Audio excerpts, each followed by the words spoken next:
Hello everybody and welcome back to the Battlegrounds.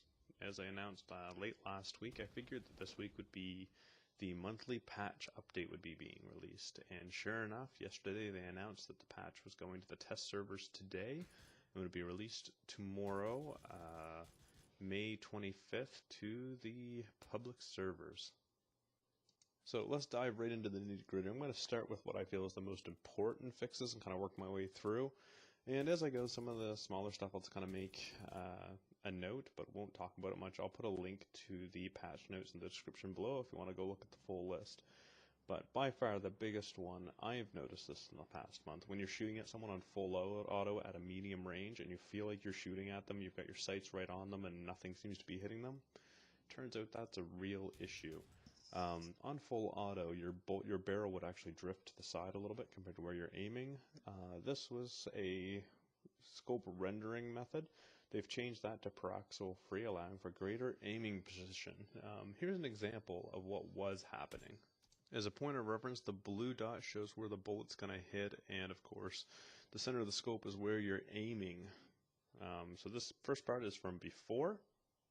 And this second part is with the new fix on there. As you can clearly see where he is currently aiming and pulling the trigger, that is where the bullet is going. This should help a lot with the feel of the game when you're playing it. As far as new content being added, of course VSS sniper rifles being added, confirmed it will by default have a 4x zoom scope. It will require 9mm ammo, and this weapon can only be found in care packages and is a very rare loot spawn. They also just added a basic motorbike. It's the same motorbike that's in there now, just without the sidecar. Moving along with other weapons-based upgrades and changes in the games, 3 weapons got big changes, or 3 base weapons I should say. The Vector got nerfed, which nobody should be surprised about where it was such a big item. It got a slight bullet reduction. They don't specify exactly how much of a bullet reduction. It also got a slight recoil adjustment on the amount of gain in recoil between each bullet. The next one I'm a little disappointed about. Some of the shotguns got a nerf. The Winchester, the S686, and the S12K, slight pellet bullet damage reduction. Maybe with the Winchester and the S12K, but with the S686 I find the time between each shot so long that it may make it an unviable weapon. And the other big weapons mechanic change, they also gave the AKM a buff, an increased bullet damage slightly. I don't know what this exactly means again, but hopefully it's a decent amount, because I found basically any 5.56 gun you'd always pick up over the AKM because the rate of fire was faster and the amount of bullets and time to kill were so minuscule that it just made no sense to pick up the LMG. Moving on to honorable mentions, there's a couple of guns getting weapons attachments changes. The SKS is now going to have the sniper cheek rifle. This should make it a more viable option as well, because right now the vertical recoil on it is just a little bit too high to make it a follow-up shot to give those 2-shot kills.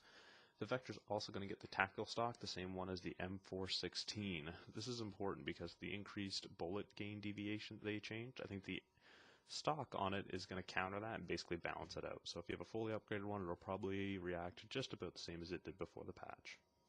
Again, this next one I'm super excited for. I'm interested to see how it plays out or how much of a change there is, but they reduced the moving speed of the final 2 play zones for better engagement during the end game. So basically, right now I always found this as well as I think the entire community. When you get down to the final couple circles, you just have no time to set up and scope people out. It basically turns into running at one another, and whoever got to the center of the circle first is, I would have to say, 80% favorite to win every time. So I'm interested to see how much they slowed this down, and if it's going to become a little more tactical, giving you time to push in slowly and sneak up on people. They also made a bunch of UI changes, the biggest of those being the player can now use the delete button to remove their marker they placed on the world map. I think this is going to be handy because I've done it tons of times where I placed a marker, want to remove it because it's distracting me, and I have to hit M, open up my map, and do it. Knowing it's going to be nice. The only other one I think is going to make a big difference is they added new key bindings for the hold breath, motorbike air controls, and to switch to the previous weapon. I think these are huge because, I don't know about you guys, but every time I get on a motorbike, I end up on my face. Having these more viable and in a better location are going to help a lot. Moving on to the honorable mentions with the UI updates. The biggest one here for the honorable mentions being they added a dotted line towards the next play zone on the minimap.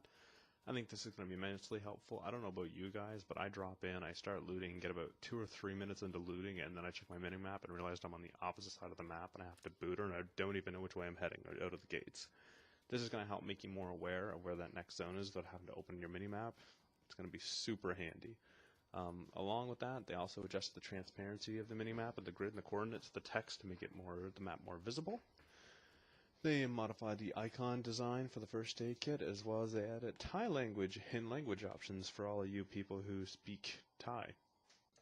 And of course, not to underdo anything here, there's some client-side and performance improvements as well. The biggest one being the CPU usage of the world level streaming has been improved. That's always good to hear. And then there's a whole slew of environment object rendering improvements like fences and grass, attachments at a distance and whatnot, vehicles rendering animations far enough away where it didn't make a difference. Those have all been improved. They also added a couple vehicle improvements, just some small things. So when you shoot a tire of a vehicle, there's a little puncture sound now, with, like, I'm assuming some air being coming out. After a vehicle is destroyed, the visual burn marks on the side, so you're not trying to get into a vehicle that was destroyed. And they also, when a vehicle explodes, fences near the vehicle will now also be destroyed. And last but not least, I'm just going to go over the big bugs that I ran into constantly, and I think most of the community was running into.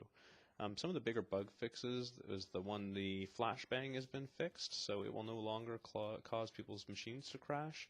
A little more scary, there's 2 bugs here that says it's partially fixed. One was a bug that caused the character to get stuck in terrain, buildings, and objects. This has happened to me a couple of times, so partially fixed doesn't give me the warmest, fuzziest feeling, but any improvement is better than nothing. And the same thing goes with vehicles that would sometimes get them stuck in buildings or fences and things like that. They also fixed an issue where markers were being visibly placed the marker when you're in the airplane, that it would be stuck on the lobby for the rest of the game. Ugh, bug the snot out of me. You have no idea how many times somebody said follow the yellow marker, and I followed a ghost marker into nowheres. Along with that, they fixed a bug that caused character experience to random damage effects. Gosh, this used to scare the crap out of me. You'd get this bug, and you'd just be running along, and you see the blood splatter on the side, and you'd scream bloody murder for your squad to take cover. And then when you stopped, you'd realize you actually didn't take any damage. This is going to make a lot of false alarms go away. They significantly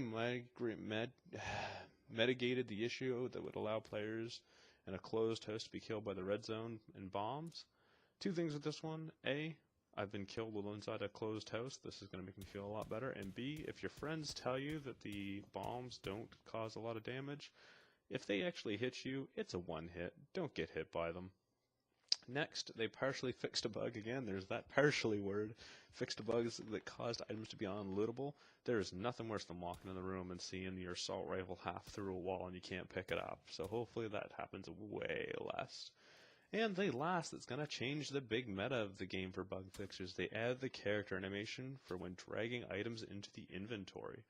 This right now is huge. I know everybody I know that plays this game remaps their inventory key to their side mouse buttons, so that you can just bring up your inventory right quick, drag and drop, you get your guns, ammos, you don't bend over, it's way quicker than going through the animation. And last but not least, they mentioned in these patch notes that they are working on the lag issues with the game, where you're ducking back behind the tree and you're getting hit even though you obviously ducked behind it.